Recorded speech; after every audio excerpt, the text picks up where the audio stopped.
Allô tout le monde, vous êtes à l'écoute de HR with Flo. Au menu, nous aurons des discussions, des invités et des conseils sur le monde des ressources humaines et la question de talent. Je me présente, Karine Pelletier. Charline Florestal.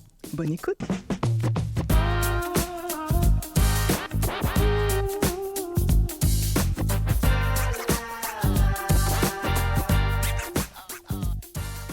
Salut Karine. Bonjour Charline. Comment ça va? Ça va bien, ça va bien. Alors de quoi qu'on parle aujourd'hui? On a un super sujet aujourd'hui. Donc, on va utiliser l'anglicisme parce que c'est l'expression que les gens sont plus au courant au niveau de ce qu'on appelle le onboarding et l'offboarding. Donc, onboarding, on pourrait dire en français que c'est l'intégration des employés. Et le offboarding, c'est quand l'employé est malheureusement terminé. Soit volontairement ou involontairement. On appelle ça en français la terminaison. Ben, attends, c'est quoi encore le mot? Je l'avais. Le désengagement. Le désengagement. C'est le désengagement volontaire ou involontaire des employés. Donc, tu vois, c'est un mot qu'on n'utilise pas très souvent. Donc, aujourd'hui, pour faciliter notre exercice, on va l'utiliser onboarding, offboarding. Donc, Charline, j'ai envie de te demander, parce que le onboarding se fait après que moi, recruteur, ai terminé mon travail, d'avoir trouvé un magnifique talent ou la perle pour l'entreprise ou la personne qui est juste mandatée à compléter ou faire le poste ou à occuper le poste. C'est quoi l'importance pour toi de bon onboarding? Si je te fais toujours ça, hein? Je te renverse ta question. Je veux répondre à ta question, je veux vraiment y répondre, mais avant de les répondre, je veux comprendre, en tant que recruteur, c'est quoi ta vision du onboarding et comment tu nous prépares? Excellente question. Merci de me retourner la question. Toujours. Donc, la préparation de onboarding va se faire sur la description de poste. Donc, sur la description de poste, j'aime bien pousser, que ce soit l'employeur ou que ce soit un client, à expliquer d'emblée comment ça va se dérouler. Comment va se dérouler l'entrevue. Donc, la description de poste, on parle du poste, on parle des tâches et dans un petit volet, c'est toujours intéressant d'indiquer, bon, voici, vous allez avoir 2 ou 3 entrevues, il va y avoir des tests, vous allez rencontrer telle personne et voici aussi un autre aspect qu'on peut ajouter à la description de poste, comment va se passer vos 30, 60, premiers 90 jours. Donc, c'est des postes, c'est un aspect qu'on voit de plus en plus. Alors, c'est comme ça que moi, je peux le vendre, d'expliquer au candidat, mais voici, donc, dans ta première journée, il va se passer telle chose, tu vas rencontrer telle personne, tu vas avoir un calendrier qui va être envoyé pour te souhaiter la bienvenue et pour t'expliquer un petit peu comment va se passer les 2, 3 premières semaines. Et c'est plus tu as d'informations du client ou de l'employeur, plus c'est facile pour nous en tant que recruteurs de faire un bon onboarding. Mais j'aime ça comment tu l'apportes parce que la description de poste, ça commence par la description de poste parce que en lisant la description de poste, pendant que tu le dis, je réalise que je sens la culture de l'entreprise. Je sens comment, OK, si j'applique là et je commence dans cet endroit-là, ça va être dynamique, ça va être le fun, ça va être ouvert, ils vont être prêts à m'écouter. Ça va être une prise en main. Exactement, puis ils utilisent beaucoup le mot, tu sais, une culture innovatrice, une culture dynamique où ton opinion est importante. Alors, dès la description de poste, c'est du onboarding. C'est du onboarding. C'est d'être en mesure de vendre parce que oui, généralement, les recruteurs, c'est un peu des magiciens, mais pour aider nous à faire la magie, ben, ça nous prend du contenu. Donc, c'est drôle parce que j'avais un ancien employeur, puis je suis sûre que s'il m'écoute un jour, il va se reconnaître. J'adorais quand il nous expliquait comment il vend le produit à ses clients, quel est le speech qu'il utilise, parce que j'utilisais le même speech pour vendre à mes candidats. Donc, essayer de garder tes candidats qui soient ouverts à venir même faire la première entrevue. Donc, l'expérience de onboarding se passe à partir de l'élaboration de la description de poste. Mm-hmm. Et je pense que avec ça, et c'est super important en tant que recruteur d'avoir cette conversation avec son gestionnaire. Comment moi je peux vendre ton poste? Mm-hmm. Comment je peux attirer les candidats? Qu'est-ce que je peux faire pour qu'est-ce que je dois expliquer?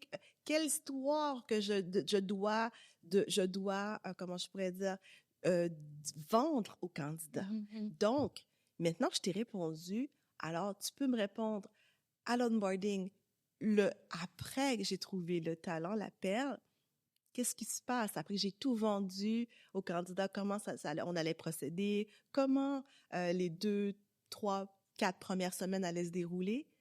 J'aimerais avoir ton avis, comment toi tu les prends en main? Tu sais, c'est un moment critique, hein, le onboarding. Quand quelqu'un rentre dans l'entreprise, je trouve que qu'est-ce qu'il recherche, c'est qu'est-ce que le recruteur m'a dit est vrai? Ouais. Est-ce que j'ai réellement retrouvé ce que le recruteur m'a dit, ce que la description de poste m'a décrit? Est-ce que c'est réellement qu'est-ce que j'ai retrouvé? Alors, c'est là mon rôle de m'assurer de comprendre les attentes. Qu'est-ce que tu es vendu par le recruteur? Et oui, ça, c'est sûr. Et quelles sont les attentes de l'employé qui rentre? Okay. Qu'est-ce qui s'est fait dire pour m'assurer qu'on soit aligné?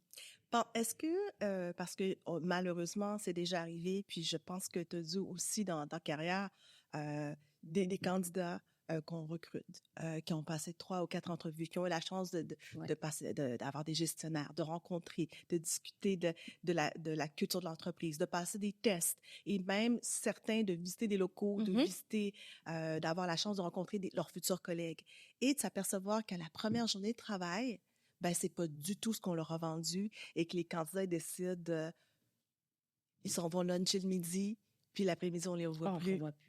Écoute, moi personnellement, ça m'est arrivé. Et puis je n'ai jamais oublié le jour où est-ce que ça m'est arrivé. On m'a headhunté.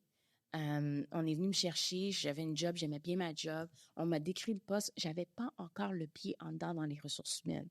Puis on m'a dit, Charline, c'est ta chance. C'est ta chance de commencer au bas de l'échelle, puis tu vas devenir la recruteur. Et j'ai commencé comme réceptionniste. Puis elle m'a vraiment vendu le poste de réceptionniste, puis j'étais vraiment contente. Je rentre dans l'entreprise. Premièrement, c'était des bureaux, je m'y attendais pas mal, parce que tout était fait par téléphone. Je m'attendais comme à un gros bureau. C'était ouverte? Non, je m'attendais à c'était moderne, mais c'était des cubicules, c'était sombre. Déjà là, j'avais une déception. Ensuite, le deuxième jour, je rentre, celle qui était ma directrice vient me voir, puis elle me dit, la owner, la propriétaire de l'agence va venir demain. Alors, tu dois être prête. Et c'est tellement des petits bureaux, la cafetière est à côté de tout le monde. Elle me dit, tu vas devoir préparer son café. Hein. Quand elle arrive, prépare son café, mets-le sur son bureau. Elle aime son café comme ça, comme ça, comme ça. Je restais là, j'ai dit, OK, oui, pas de problème. Mais c'est ce que ça te dérangeait pas, Charline? Écoute, je suis jamais retournée. Ah, t'es pas retournée? Je suis pas retournée. Ça, c'est le lendemain. Tu t'es jamais présentée au travail. J'ai dit, OK. Oui. Mais j'avais pas signé pour être... pour faire du café. Pour faire du café. Ouais. Pour moi-même, je savais même pas comment faire du café. Je buvais pas de café. Alors, dès qu'elle m'a expliqué ça, oui, j'ai dit OK, mais je suis jamais retournée. C'est pas ça qu'elle m'a vendu. Elle m'a vendu un poste de réceptionniste avec des tâches recruteur pour que je puisse devenir recruteur. OK. Donc, elle t'avait pas expliqué que dans ta tâche de réceptionniste, il se pourrait que tu puisses accueillir des invités, faire du café, aller faire des courses. Un invité, je l'aurais fait. La propriétaire, non. Quand la cafetière est devant, tout le monde a accès. Mais ça, parce que peut-être ça fait partie de ton caractère, peut-être. Oui, ça fait partie de mon caractère, mais si elle me l'aurait dit depuis le début, j'aurais jamais quitté. J'ai eu la chance que j'ai pu retourner à mon employeur et lui dire, écoute, j'ai fait une erreur, je veux revenir. Donc, mais elle m'avait vendu un rêve. Et dans le rêve, il n'y avait pas le fait que je devais faire le café pour tout le monde. OK.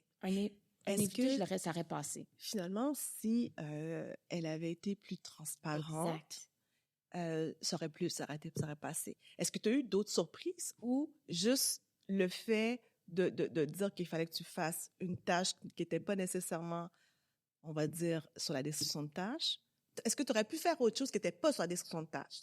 Oui, j'aurais fait d'autres choses qui étaient en lien à ma progression en tant que recruteur. OK. Mais faire du café pour quelqu'un, pour moi, ne m'amenait pas pour être un recruteur. Alors, j'ai la déception. Et puis, tu sais, quand je retourne à ta question, est-ce que j'ai connu... Oui, j'ai connu des employés. Et je crois que l'authenticité que j'amène les ont permis de venir me voir puis de dire, Charline, ça marche pas. Ça marchera pas. Ça marchera pas.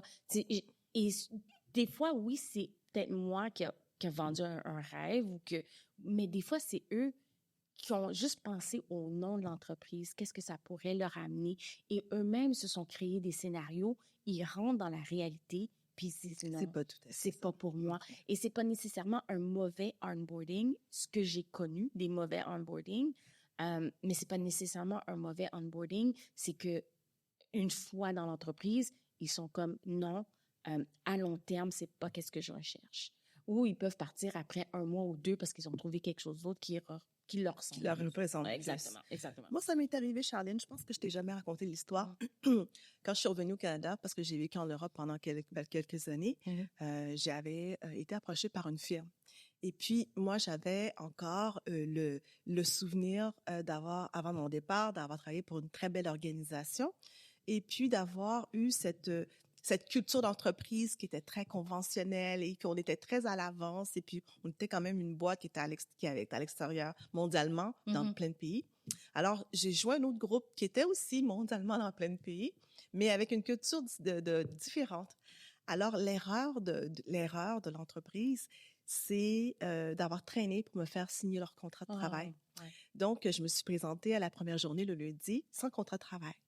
Et je me suis assise, on m'a accueillie, on m'a dit, ton bureau est là. OK. J'avais pas nécessairement encore d'horaire affilié parce que ça avait été très rapide. Mais je pense pas que ce soit une bonne raison. Mais on m'a donné l'ordinateur, ton bureau est là. Et puis, voici ta feuille pour faire une formation. Moi, je viens d'une entreprise où la première journée que j'ai été onboardée, on m'a fait tout le tour du bureau, j'ai visité, j'ai parlé avec mes collègues, on m'a fait une présentation, j'ai vu de PowerPoint, une vidéo, j'avais une petite trousse avec plein de petits goodies dedans. L'importance de ces goodies, ça te donne un sentiment d'appartenance. Tout de suite, un sentiment d'appartenance. Exactement. Et je nomme pas le nom de l'entreprise, mais j'étais contente d'avoir du verre. Donc, l'autre entreprise, je me suis assise et j'ai regardé à droite, à gauche, à droite. Et même au niveau du setting de bureau, ça donnait sur un centre d'achat. Et j'étais loin de l'organisation pour laquelle j'avais travaillé pendant les années. J'étais très fière. Et je suis allée le lendemain parce que la gestionnaire qui est censée m'accueillir a eu un contretemps. Donc, j'ai passé la journée à faire de la lecture avec moi-même. Et les autres collègues ne me connaissaient pas nécessairement parce qu'il y avait peu de présentation de faits. Alors, j'étais dans mon petit coin, on regardait la vue sur le centre d'achat. Et puis, je suis rentrée à la maison et j'ai appelé mon ancien employeur. Puis t'es retournée toi aussi? Et je lui ai dit, écoute, je suis chez le compétiteur. Je pense pas que ce soit une organisation qui soit faite pour moi, mais j'avais été très honnête. Et puis après, ils m'ont repris à bras ouverts. Et le lendemain, ils m'ont repris, ça a été très rapide. Je pense que ma gestionnaire était en contact direct avec la directrice générale qui était à Toronto, donc ça a été très, très rapide. Et tout en un honneur pour moi. Et puis, le lendemain, la gestionnaire m'a finalement accueillie la deuxième journée. On est allé luncher et je lui ai dit, écoute, malheureusement, ce ne sera pas pour moi. Et puis, j'ai dit, je pense que c'est une belle organisation, mais je ne m'y retrouve pas. Ouais. Donc, elle était très déçue pour moi. Mais j'ai eu la chance de lui expliquer d'être honnête. Et j'ai joint, juste pour la petite histoire, j'ai rejoint l'autre entreprise et quelques mois après, j'ai eu un client et elle avait été embauchée comme directrice des ressources humaines. Et c'est avec elle que je devais maintenant faire mes transactions. Oh, ouais. Wow! Ouais, oui. Et elle m'a dit avec le grand sourire, tu sais, le monde est petit. Hein. Donc, mais parfait, le client, on l'avait développé, on l'a servi, mais c'était elle qui était en face. C'était rendu mon interlocuteur. C'était ma boss dans cette entreprise-là. Et elle s'était devenue ta cliente. Et c'est devenu ma cliente. Et c'est devenu elle qui a pris le rôle et puis qui est... Je trouve que tu amènes tellement un bon point. C'est tellement important de maintenir des bonnes relations. Oui. Que tu restes dans l'entreprise ou que tu t'en ailles. Maintenir une bonne relation, d'agir de façon où est-ce que tu es irréprochable, c'est extrêmement important parce que tu sais jamais quand tu peux te retrouver. Montréal est petit. C'est incroyable. Et le monde est petit. Puis le métier qu'on fait, le métier que nous exerçons, est dans les ressources humaines, l'acquisition de talent, on connaît forcément tout le monde. Tout le monde nous connaît. Et puis, c'est important d'avoir cette éthique de travail. On en a parlé lors de notre podcast, d'avoir cette éthique parce que le réseau est extrêmement important. Donc, si j'avais agi autrement, si j'avais laissé ma carte de sécurité sur le bureau, puis je m'étais barrée sur l'heure du midi, et puis que je retournais dans mon ancienne entreprise et que je tombe sur le même client, ben, je peux te dire qu'on n'aurait pas eu les mêmes relations. Et je suis pas certaine qu'ils auraient conservé le mandat avec nous. Donc, pour tourner dans le onboarding, selon toi, quand tu parles de tes expériences en tant que candidat ou d'employé, nouveau employé, c'est quoi un beau onboarding pour toi? Puis moi, j'ai expliqué le mien parce que... Écoute, je pense que j'ai eu la chance de voir différents types d'onboarding sur des entreprises conventionnelles, sur des startups, sur des entreprises, on va dire, qui sont très, très axées au niveau de l'anglicisme, la compliance, parce qu'on est dans le pharma et ainsi de suite. Moi, j'ai eu la chance de faire quelques entrevues et un bon onboarding, c'était je considère comme un onboarding parce que ça m'avait vraiment marqué. Je me suis fait accueillir chez les clients. J'étais la candidate. On est venu me voir. Je passe à la sécurité. On m'a dit, asseyez-vous là, madame. Et on m'a donné un livre. Pas un livre, un dossier, une pochette avec l'histoire de l'entreprise. Oh, wow. Avec les différents départements. Avec qu'est-ce qu'on s'attend d'un employé chez nous.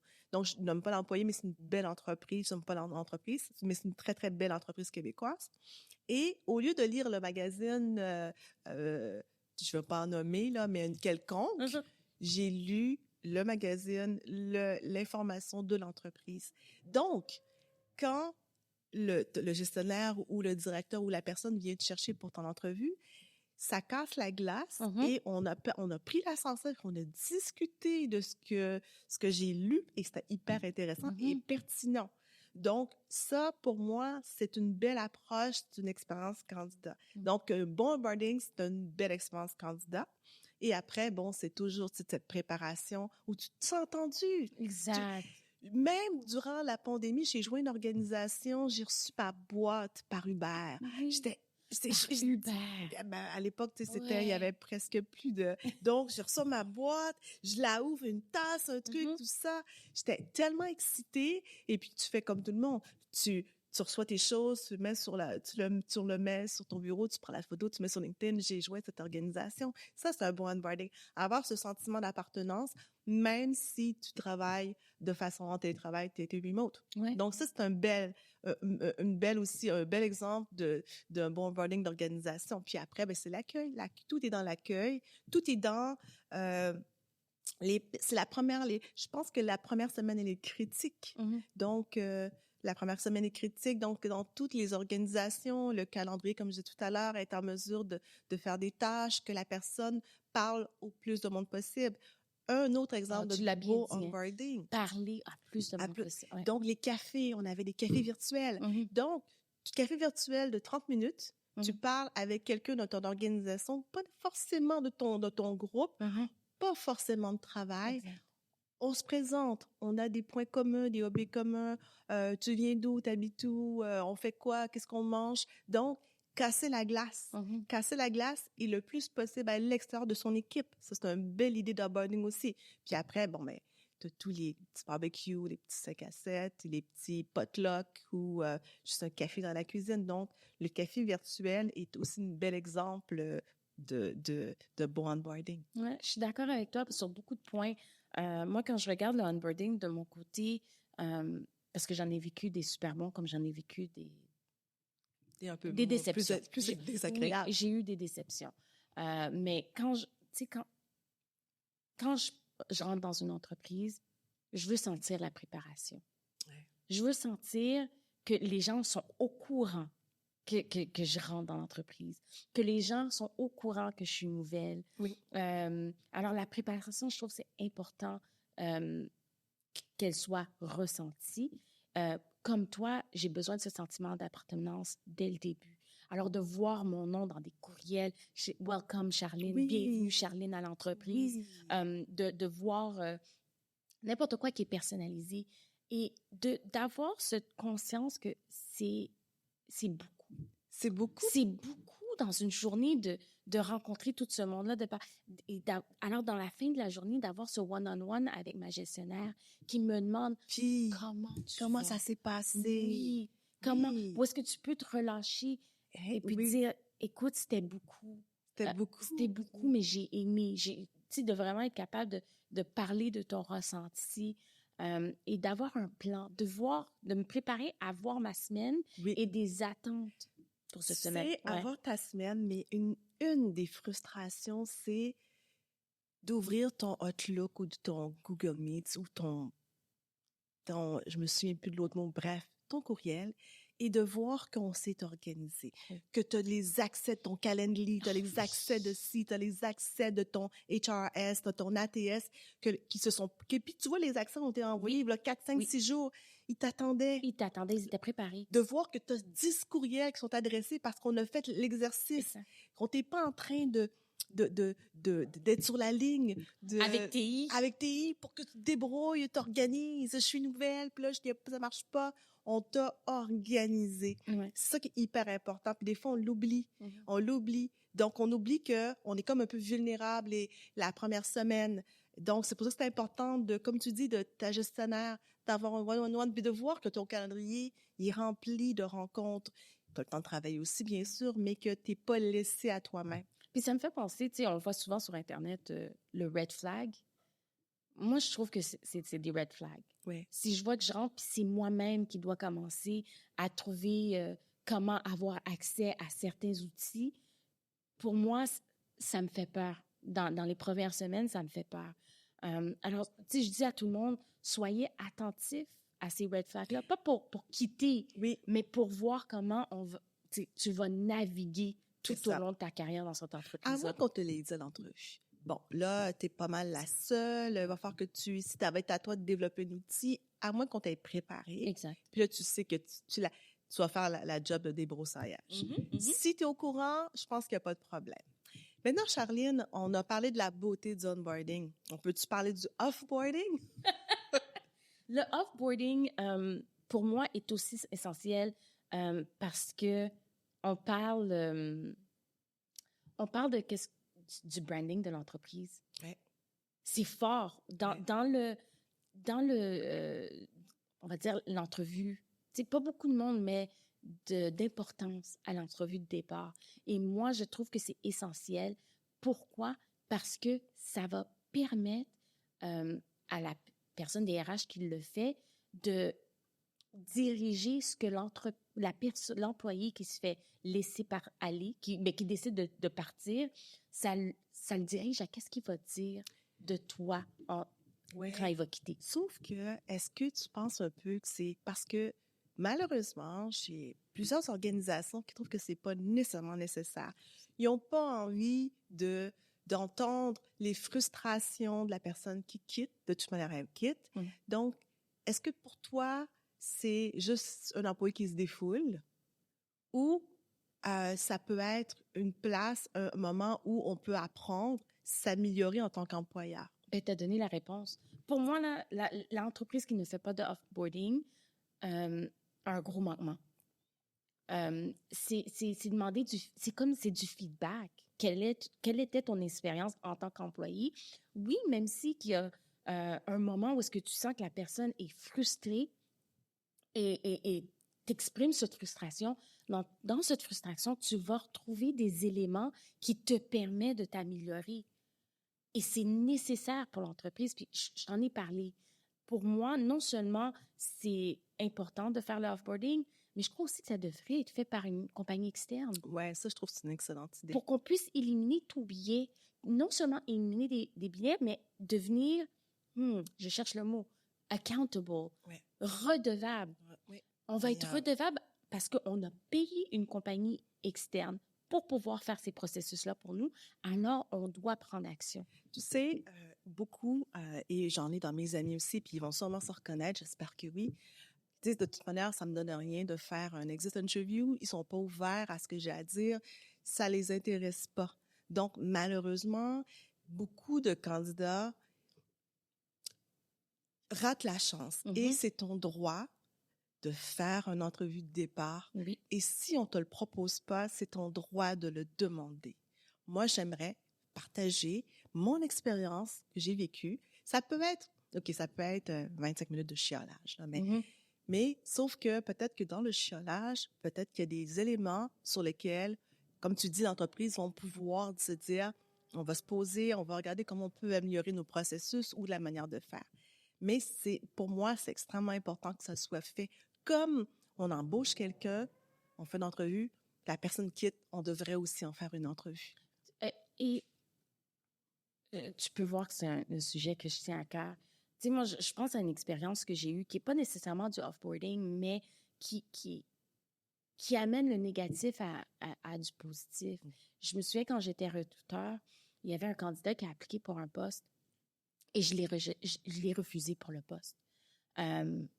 Mais mon feedback, la façon que je lui ai présenté ça, toute mon interaction avec cette personne-là a fait que sur mon LinkedIn, il m'a mis une recommandation. Ouais.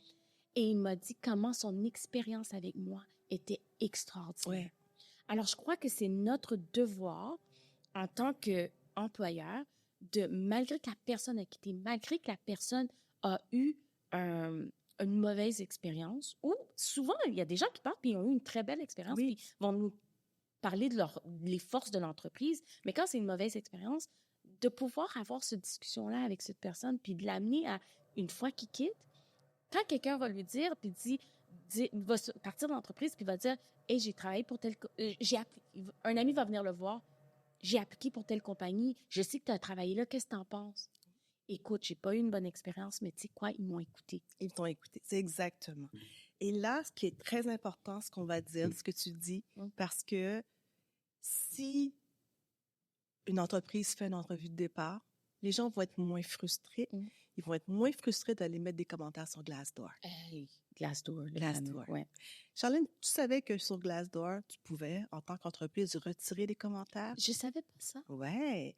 Donc, si tu crois que le commentaire est pas fondé, ce que tu offres comme entreprise, tu trouves que ça fait un peu un préjudice, tu peux, avec l'aide de Glassdoor, retirer le commentaire. Mais je trouve pas ça bien. Je trouve que, écoute, j'aime bien Glassdoor.